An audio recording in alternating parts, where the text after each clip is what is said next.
Hello everyone. तो कहानी की शुरुआत में हमें ड्रामे के मेल लीड लिन यान को ही दिखाया जाता है, जो कि स्कूल स्टूडेंट होने के साथ साथ कॉमिक राइटर भी है और इस बात से तो उसके फ्रेंड्स भी अनजान हैं। अभी वो पार्ट टाइम जॉब पे आया ही था कि काम के सिलसिले में टाओ और मिंग, जो कि ड्रामे के सेकंड लीड्स होने वाले हैं, इसे विज़िट करने आते हैं। उन्हें पता था कि लिन किसी काम से सिटी जा रहा है, पर ये नहीं जानते थे कि वो फर्स्ट टाइम ही अपने साइन इवेंट में जा रहा था। अभी इनके थ्रू उसे न्यू ट्रांसफ़र स्टूडेंट का पता चलता है, जो कुछ ही दिनों में उन्हें ज्वाइन करने वाली थी। हमारी फीमेल लीड टोंगशी की मॉम की जॉब का ट्रांसफ़र इनके होम टाउन ही हो चुका था। अब मजबूरी में उसे उनके साथ जाने के लिए रेडी भी होना पड़ता है। टोंगशी ने अपने सीनियर के साथ उसी इवेंट में जाने का फैसला किया था, जहां पे फेमस कॉमिक राइटर चिंग ही आने वाला था। पर अब तो सब कुछ उल्ट ही हो जाता है। उस इवेंट को होने में अभी एक वीक बचा था और मॉम को यहाँ से जाने की जल्दी थी। अभी तो टोंग इस बात से बिल्कुल ही बेखबर होती है कि जिस किड ब्राड से अब वो मिलना नहीं चाहती है, असल में वही तो चिंग ही है। दोनों के पास ही अपने अपने बचपन की एक फ़ोटो मौजूद थी। पता नहीं क्यों टोंगशी अब उसकी शक्ल भी नहीं देखना चाहती थी, हालांकि वो तो अभी भी उसे बहुत मिस किया करता है। ये तो अगले दिन रेडी होके होम टाउन आ चुकी थी। साथ में अपने फेवरेट पर्सन से मिलने की अपॉर्चुनिटी भी वो कैसे हाथ से गंवा सकती थी, इसलिए फुल प्लान के साथ ही यहाँ पर आती है। टोंग के साथ साथ लिन ने भी कल की फ्लाइट्स की टिकट्स बुक करवा ली थी। दोनों आसपास होते हुए भी एक दूसरे को नहीं देख पाते। लिन फर्स्ट टाइम सबको खुद से इंट्रोड्यूस करवाने के लिए काफ़ी एक्साइटेड भी होता है। मॉम और टोंग घर जा ही रही होती हैं कि तभी रास्ते में टोंग की मुलाकात अपने डैड से हो जाती है, जो कि उनका वेलकम करने ही यहाँ पर आए थे। अब हमें फील होता है कि जैसे इन हस्बैंड एंड वाइफ की तो बिल्कुल नहीं बनती है। इन बाप बेटी को छोड़ के वो खुद तो घर ही चली गई थी और दूर से खड़ी फिर इन्हें देख भी रही होती हैं। अगले दिन मॉर्निंग ही मॉर्निंग टोंग रेडी हो जाती है। बस इसे मॉम के यहाँ से जाने का ही वेट था। जाहिर है अब उन्हें अगर पता चलता कि ये कहाँ पर जा रही है, उन्होंने इसे थोड़ी ना जाने देना था। जैसे ही वो घर से निकलती हैं, ये भी पीछे से एक लेटर छोड़ के जाने लगती है। इसने एक कैब रोकी ही होती है कि उसमें जल्दी से लिन घुस जाता है। इस बात से टोंग तो भड़क जाती है कि थीफ कहीं का, ऐसे कौन करता है भला, एक दफ़ा मेरे हाथ लग जाए फिर बताती हूँ इसे। बचपन से ही टोंग की पर्सनैलिटी तो बिल्कुल ऐसे ही गुंडों टाइप की ही है। खैर, जैसे ही एयरपोर्ट पे उसकी नज़र लिन के बैग पे पड़ती है, अब तो वो उसे पकड़ ही लेती है। वो भला उस थीफ बॉय के बैग को कैसे ना पहचानती, लेकिन आगे से शॉक कि ये तो लिन वही अनलकी किड ही है। अब फिर हमें कुछ फ्लैशबैक के सीन ही दिखाए जाते हैं कि लिन की खातिर ही ये तो अपने इर्द गिर्द के सारे बच्चों से फाइट किया करती थी। इवन कि इसने ये तक भी कह दिया था कि लिन मेरा फियांसी है और बड़े हो कि हम दोनों शादी करेंगे। सो उसके करीब भी भटकने की कोई ज़रूरत नहीं है। अब इसकी बुक, जो कि जल्दी में जाते हुए गिर गई थी, लिन उसे पकड़ाता है। इतना तो वो भी जान चुका था कि इसे मेरी कॉमिक्स पसंद हैं।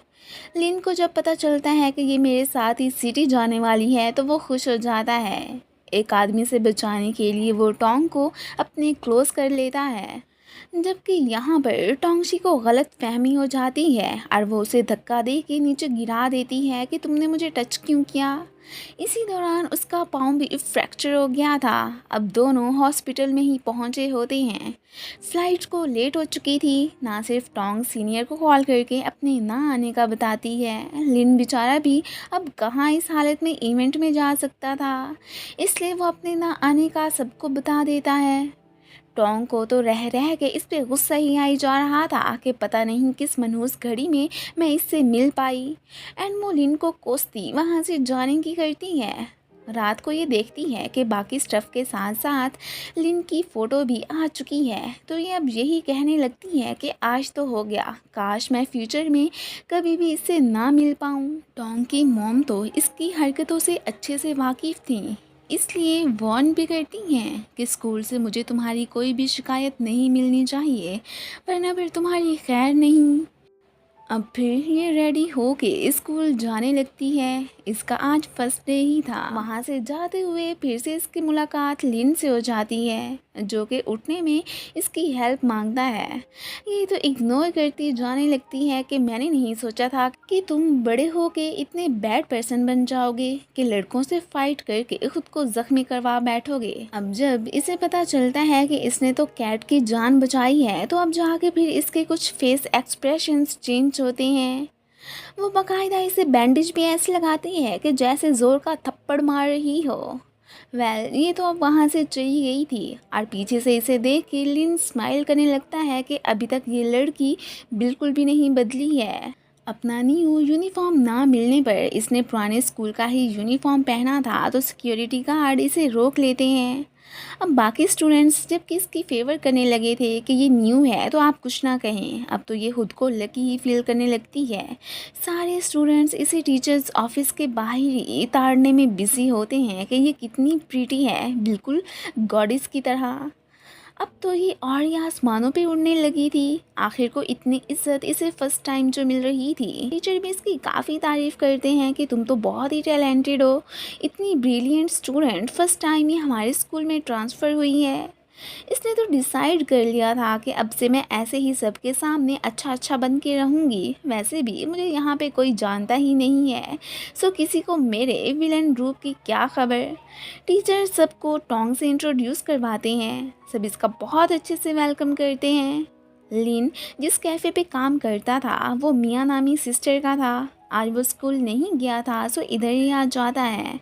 दूसरी तरफ स्कूल में सारे स्टूडेंट्स इसे अपनी अपनी सीट पे आने को कहते हैं। ये तो टाओ के बगल वाली सीट ही चूज़ करती है। वो तो टोंग जैसी गॉडेस से मिलकर बहुत ही खुश थी। टीवी पे साइन इवेंट का ही सीन दिखाया जाता है, जहाँ पे चिंग ही के फैंस तो अपसेट ही दिखाई दे रहे थे कि वो आए नहीं। उनकी तो इससे मिलने की आशा दिन ब दिन बढ़ती ही जा रही थी। और साथ में वो ये भी विश करते हैं कि चिंग ही जहाँ भी रहे हमेशा खुश रहे, हम तो ऐसे ही उसे सपोर्ट करते रहेंगे। ये देख के लिन स्माइल करने लगता है। स्कूल में सारे लड़के मिंग के पास इकट्ठे हो जाते हैं कि तुम अपनी दोस्त टाओ से कह के गॉडेस का नंबर तो लेके दे दो। वो भी फिर टाओ से मांगने की कोशिश करता है, पर वो नहीं देती। कुछ लड़के उसे ताड़ने लगते हैं तो ये खुश के देखा ये मुझे लाइक करते हैं, पर आगे से वो भी उससे टोंग का नंबर ही मांगने लगे थे, तो ये बात उसे काफ़ी बुरी लगती है।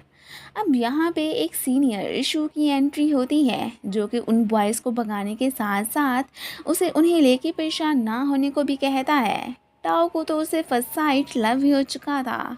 टोंग को भी पता चल चुका था कि चिंग ही इवेंट में नहीं आ सकी। क्लासेस के बाद ये बैले डांस की प्रैक्टिस करने आ चुकी थी। इसका टीचर भी बड़ा ही हैंडसम होता है। खैर घर जाते हुए इसकी नज़र फिर एक घर पे पड़ती है, जहाँ पे अक्सर वो बचपन में आया करती थी। अब वो एक झूले पे बैठ के अपने बचपन की यादों में ही खो चुकी होती है। कुछ देर बैठने के बाद ये जब वहाँ से जाने लगती है तो उसे भी तोड़ देती है।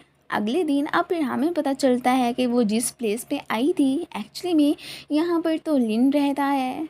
स्कूल में लिन की नज़र टोंग पे पड़ी जाती है। वो हैरान कि क्या ये मेरी क्लासमेट है। खैर सभी उसकी तारीफ़ें इसके सामने करने लगते हैं कि ये कितनी ब्यूटीफुल और काइंड है। अब इसकी इविल साइड का जस्ट वही जानता था, इसलिए उनकी बातें सुन के बस मन ही मन में हंसने लगता है। साथ में ये भी रिमेंबर करने लगा था कि कैसे ये बचपन में आराम से बिना परवाह किए ऊंची ऊंची जगह पे चढ़ जाया करती थी और मैं बस डरता रह जाता। इस बात पे बाकी के लड़के इसका काफ़ी मजाक भी उड़ाया करते थे और साथ में टोंग को यही कहते थे कि तुम आखिर क्यों इस लूज़र से शादी करना चाहती हो। तब तो इसे कोई भी परवाह नहीं थी।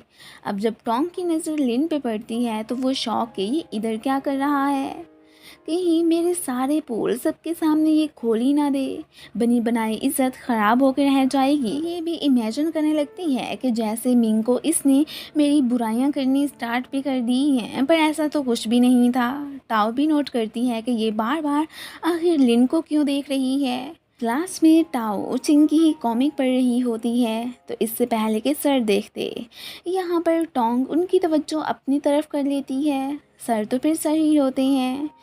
फिर भी इसकी स्मार्टनेस से वो बुक नहीं देख पाए थे, ये सब लिन भी देख रहा होता है। अब बाद में ये उससे पूछने लगती है कि क्या तुम भी चिंग ही की फ़ैन हो, तो वो आगे से नो कह देती है। लिन तो सोचने लगता है कि ये कितनी झूठी है। अभी स्कूल के बाद टाओ टोंग को लेके सिस्टर मिया के कैफ़े ही आ चुकी थी कि यहाँ पे चिंग ही की कॉमिक्स बहुत ही ज़्यादा बड़ी होती हैं और शायद तुम्हें न्यू एडिशन भी देखने को मिले। ऊपर से चाहे जितना मना करती, उसका दिल तो इन बुक्स पे आ ही चुका होता है। लिन भी उसे फ़ोटो बनाते देख चुका था, इसलिए बाय करने को कहता है, पर ये मुकर जाती है कि मुझे नहीं चाहिए। अब तो टोंग को ये भी पता चल चुका था कि ये यहाँ पे जॉब करता है। बाकी फ्रेंड्स भी कैफ़े में आ चुके थे, तो लिन को बुला के ये अपने पास बिठा के बातें करने लगते हैं।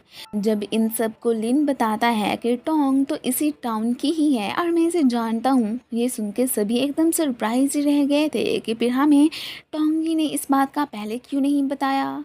अब दोनों ही यूं रिएक्ट करने लगते हैं कि जैसे वो दोनों तो बचपन की बातें कब के भूल भुला चुके हैं। बाद में टोंग उस पर गुस्सा करने लगती है कि तुम्हें सबको ये बताने की क्या ज़रूरत थी कि मैं ना सिर्फ यहाँ पे पली बड़ी हूँ बल्कि तुम्हें भी जानती हूँ। खैर, जो होना था वो तो हो गया। अगले दिन स्कूल में टीचर इन्हें एक कंटेस्ट में पार्टिसिपेट करने को कहते हैं जिसमें बोर्ड को ही डेकोरेट किया जाना था। कोई भी उसमें इंटरेस्टेड नज़र नहीं आ रहा होता। लिन जानता था कि इसे ड्राइंग करनी बिल्कुल नहीं आती, तो वो जानबूझ के टीचर को इसी से ही बोर्ड सजवाने की बात करता है। अब तो फिर टोंग की शक्ल देखने वाली होती है कि अब मैं क्या करूँगी, इसे क्या ज़रूरत थी वो सब बोलने की। बाद में दोनों की इसी बात पे बहस भी हो जाती है और वो इससे फाइट करती वहाँ से जाने की करती है।